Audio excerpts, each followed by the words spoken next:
Disney Princess Adventure Stories.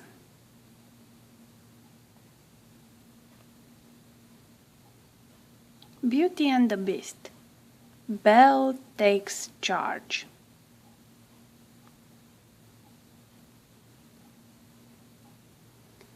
Belle never tired of the Beast's marvelous library.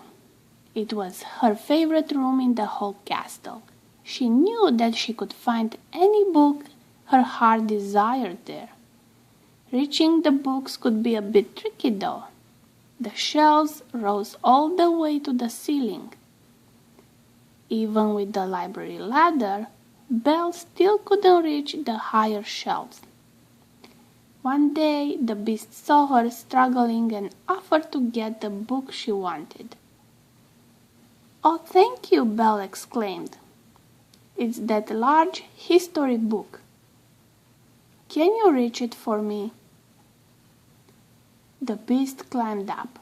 He had almost reached the book when suddenly he heard a sharp crack. Crack.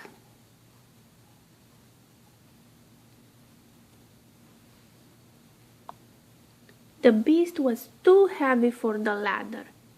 It broke apart. Thump! He landed on the floor. "Are you all right?"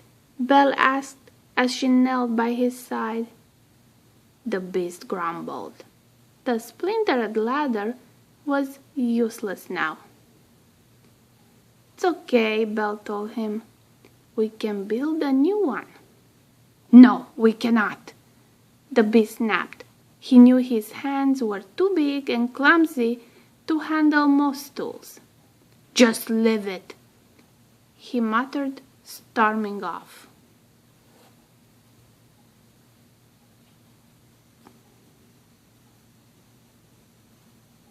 But Belle wasn't used of leaving things broken. Her father was an inventor, and she was sure that she could figure out a way to build a new ladder. She turned to Chip. "How would you like to help me surprise the Beast with a ladder that's as good as new?" The teacup grinned. "I like that a lot. Where do we start?"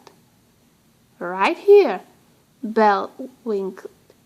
She pulled a big book about woodworking off a shelf. "With so many books, I'll bet we can learn to fix lots of things."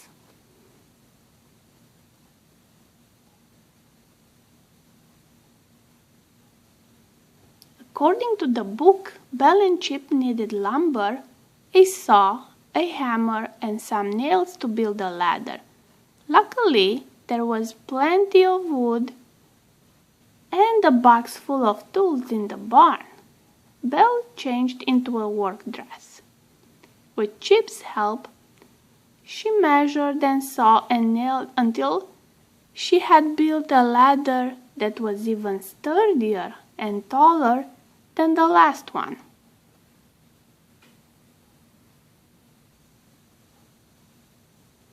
"Just wait till the Beast sees this," Belle exclaimed. "You made that?" the Beast asked when Belle showed everyone the ladder. He was surprised, but he still seemed a little grumpy. "C'est magnifique!" exclaimed the candelabra Lumiere. "Yes, it's excellent craftsmanship," Cogsworth the mantel clock declared. Mrs. Potts, the teapot, hopped forward. "I don't suppose you know how to fix a leaky faucet too?" she asked Belle. "The one in the kitchen has a terrible drip."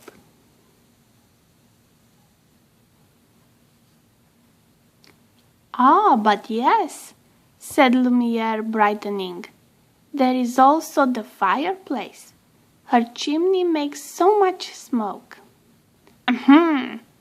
Cogsworth jumped forward. "May I remind you that the service bell in the butler's pantry hasn't worked for a month. I think we can all agree that Belle should repair that first." The Beast frowned. "Don't be silly," he huffed.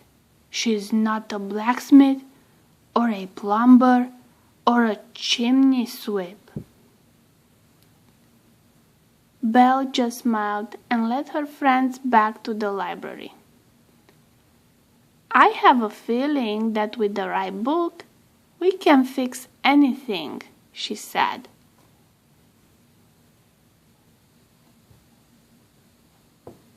To Cogsworth's delight, Belle went to the pantry first. The clock watched eagerly as she examined the broken bell on the wall.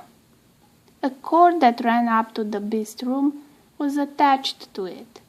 If he needed something, he could ring, but the bell seemed to be stuck. Belle found a home repair book that had a section on fixing hinges and read the instructions. "Why, it just needs to be oiled," she said. She poured a few drops of oil on the bell. Then she gave it a tap. Ding-a-ling, the bell rang. Cogsworth jumped up and down. "Fantastic!" he exclaimed. "It's as good as new."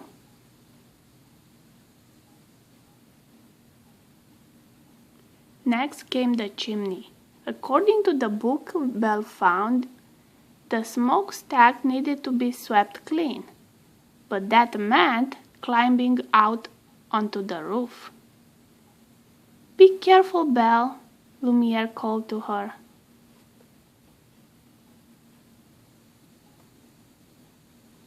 "Don't worry," she told her friends.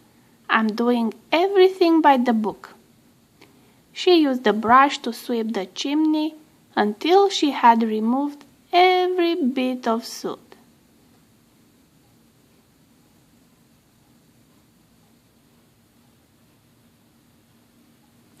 Once the chimney was clean, Belle went to fix the leaky faucet.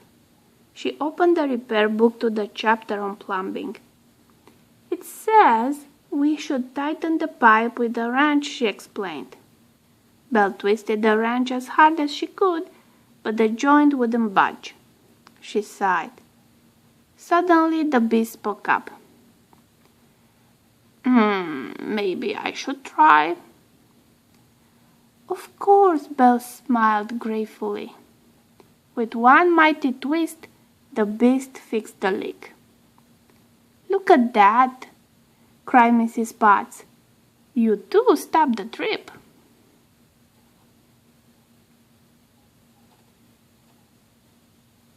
To celebrate, Mrs. Potts made tea.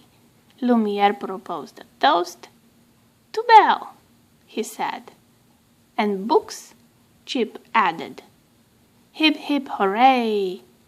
Cogsworth cheered. Belle grinned. "I knew we'd find all our answers in the library," she told her friends. "You were absolutely right," the Beast said, patting Belle's hand. "You were able to fix everything, just like you said. Thank you."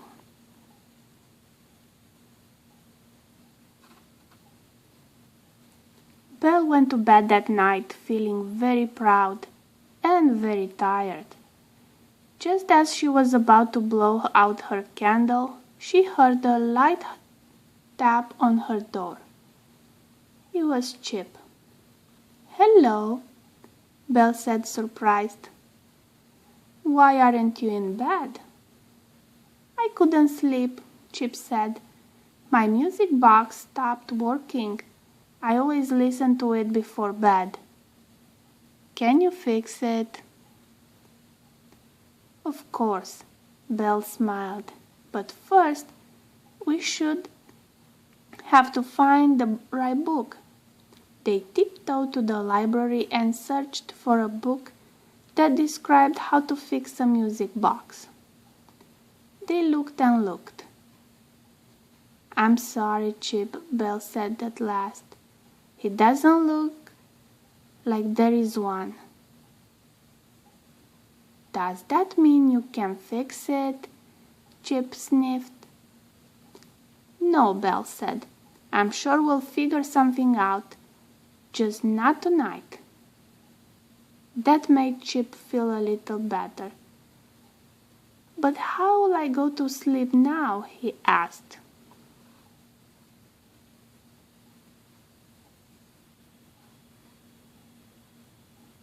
Belle smiled. I think I can find another book to help you. They went back to the library and Belle chose a storybook. Then she settled into a comfy chair with Chip in her lap. She opened the cover and began to read softly. Once upon a time, in a faraway land, soon Chip's eyelids were dropping. Belle quietly closed the book and carried him back to his cupboard. She had been right. There was nothing a book and a friend couldn't fix. The end.